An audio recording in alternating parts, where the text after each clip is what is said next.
আমি কথা দিয়ে কথা রেখেছি। শয়তান আসেনি তো ফিরে। আমি শয়তান তাড়ানো গল্প লিখেছি আমার সারাটি জীবন ধরে। আমি অন্ধকারে মোমবাতি জ্বালিয়েছি, তবুও পাইনি ভূতের খোঁজ। আমি ভূতের অপেক্ষায় ছিলাম, ভূত নিজেই হয়েছিল নিখোঁজ। শয়তান ধরার গর্জন, পৃষ্ঠা নাম্বার চুদলিংপং। বন্ধুরা কি ভাবতেছেন, ওমর ভাই কারে আবার বাস দিল? তেমন কাউকেই বাস দেয় নাই, বাস দিয়েছে ওনাকে। আমি কথা দিয়ে কথা রেখেছি, তুমি আসনি তো ফিরে। এইটা কি কোনো কথা? আমি ঘুরে দাঁড়ানোর গল্প লিখেছি পুরোটা জীবন ধরে। প্রেমে ছেঁকা খাইয়া বেকা হইয়া এরকম ধরনের কবিতা ভিতর থেকে বাইর হইছে, সেটা নাকি 1000 টাকায় বিক্রি করছে। আর কিছু পোলাপান সেগুলা 1000 টাকায় কিনে তাকে বলতেছে 10,000 টাকাতেও তার কাছ থেকে এই বইগুলো কিনে নিবে। তবে বন্ধুরা, একটা কথা না বললেই নয়, আপনারা প্রেম করেন, ছেঁকা খান, বাঁকা হন, দেখবেন তার থেকেও আরো ভালো কিছু কথা আপনার ভিতর থেকে বের হচ্ছে। বিশ্বাস হচ্ছে না তো? এক্সাম্পল হিসেবে আমি আপনাদের একটা কবিতা বলে শোনাচ্ছি, তাই বলে ভেবেন না আমি ছেঁকা খেয়ে বেকা হইছি। লাইনগুলো শুনলে বুঝতে পারবেন। আমি হাঁটতে গিয়েও শান্তি পাই নাই, টয়লেট ছিল না বলে। সারা জীবন হেগে আসলাম অন্যের জমির আইলে।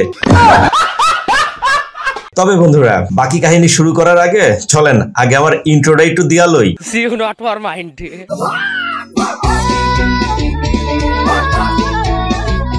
হ্যালো বন্ধুরা, সবাই কেমন আছেন? আবার আমি চলে আসলাম আপনাদের কাছে অস্থির লেভেলের ধামাকা টাইপের মজার সব বিনোদনের কাহিনী নিয়ে, যা দেখে আপনি চাইলেও আপনার হাসিকে কোনোভাবেই ধরে রাখতে পারবেন না, কথা দিলাম। তবে আর দেরি কেন, চলুন মজাদার ভিডিওটি এখনই শুরু করি।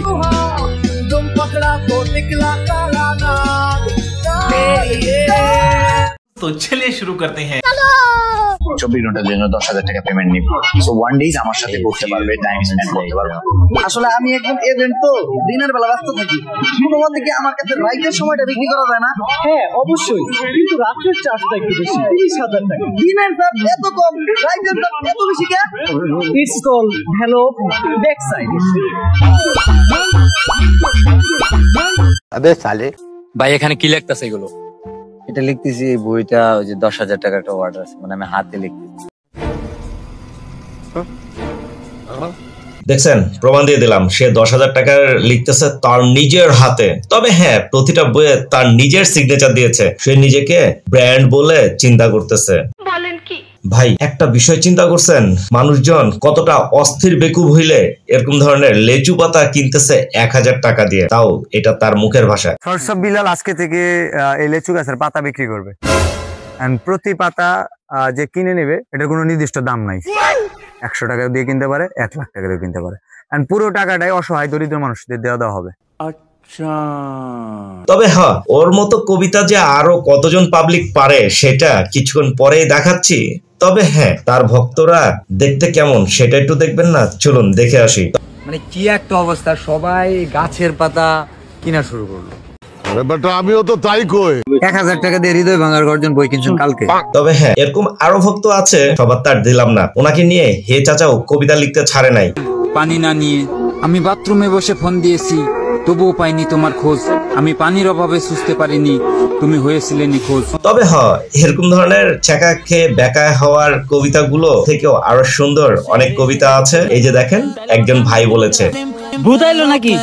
আরে না, ভূত বলতে কিছু নাই, তেঁতুলের আসার টক, ভূতের নানির পক্ষ। যারা বাস্তব লাইফের কবিতা শুনতে চান তারা অবশ্যই বড় বড় মনীষীর দিকে তাকান। তাদের অর্থগুলো পড়ার জন্য আপনার বাপ চাচারের ডাকতে হইব। সে নিজেকে কন্টেন্ট ক্রিয়েটর আর অনুপ্রেরণার পার্সন হিসেবে তুলে ধরছে, তো দেখেন তাকে নিয়ে আবার গানও বের হয়ে গেছে।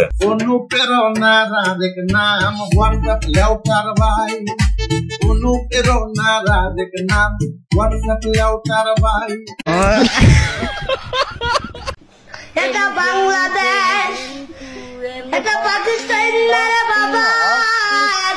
অনেক হলো পাগলামি, এখন চলুন যাও যাক আবার বাঙালি ভাইগুলা কি করতেছে। নদীর পানি শুকাই গেছে দেখা এমনি করতেইব ভাবতেছেন এই টাইপের কিছু বলবো? আরে না ভাই, ফার্স্টে যার ডায়লগটা শুনলেন তাকে কি দেখবেন না? চলুন সেই হুজুরকে আমরা একটু দেখে আসি।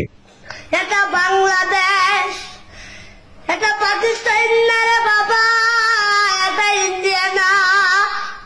আমি বিশ্বাস করি না। Micro segregation, metro station, masturbation,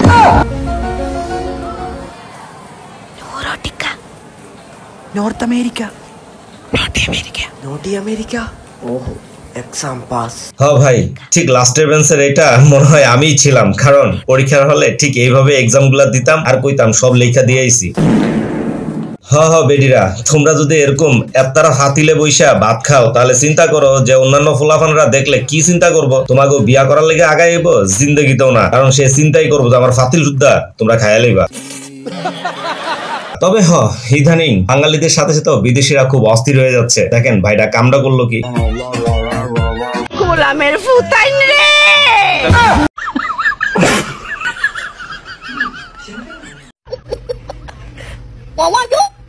চিন্তা করেন এগুলা হচ্ছে আনসার বাহিনী।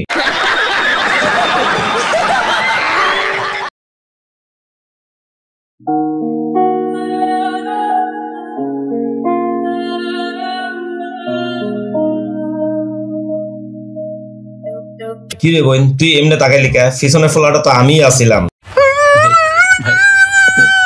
দেখেন একজন টিকটকারকে খুঁজে পাইছি যে নির্ঘাত জান্নাত থেকে ঘুরে আইছে অথবা জান্নাতের পাবলিক আসিল। বোন একটা কথা, এখন এইভাবে আসো, বছরখানিক পরে কি আবার সব খুইলা ফেলাইবা নাকি? বিষয়টা নিয়ে খুব কনফিউজ আমি।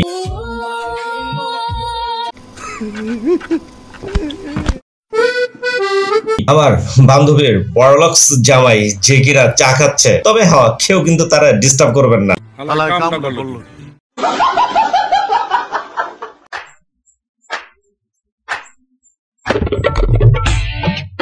কাম সেরা ফেলেছেন ভাই, আপনি কাম সেরা ফেলেছেন। দেখেন মনে হয় লাস্ট ভিডিওতে বলেছিলাম এই বেডের খুব দ্রুতই বউ সেজে ফটোশুট করবে, সাথে এক বড় ভাইও কমেন্টস করে বলছিল, যেটা বাস্তবের প্রমাণ হচ্ছে এইটা অলরেডি শুরু হয়ে গেছে। তবে 2-3 মাসও যায় নাই, এত দ্রুত হয়েছে, আবার দ্রুত ঝইরা পড়ে কিনা এটাই হচ্ছে বড় বিষয়। বন্ধুরা মাঝে মাঝে কিছু ভিডিও দেখে আমি নিজে একা একা খুব হাসি, তবে চিন্তা করি আমি কেন একা হাসবো, আপনারা একটু হাসেন। এই যে দেখেন দাম কত? 100 টাকা। 100 টাকা আমার 1000 টাকা দিবেন, কিনবেন আপনি? तू समझा? हाँ नहीं तू समझा नहीं। এই মেরে কি বেড়া মেন চিনতে বেডি মেন চেনে কিনবে দেখছেন? এবার দেখছেন ভাই এটা কিনবেন না করে নিশ্চিত তার মধ্যে কোনো বেতাল আছে না, এটা কিন্তু না গেলে গিয়া। তবে বন্ধুরা শীতের আবহাওয়া চলে আসছে কিছু কিছু জায়গাতে, যদিও আমাদের জায়গাতে আসছে, কিন্তু শীতের সময় কোন জিনিসটা বেশি মিস করবেন জানেন না? বুঝতে পারছেন না অথবা জানতেছেন না, এই যে এই জিনিসটাকে মিস করবেন।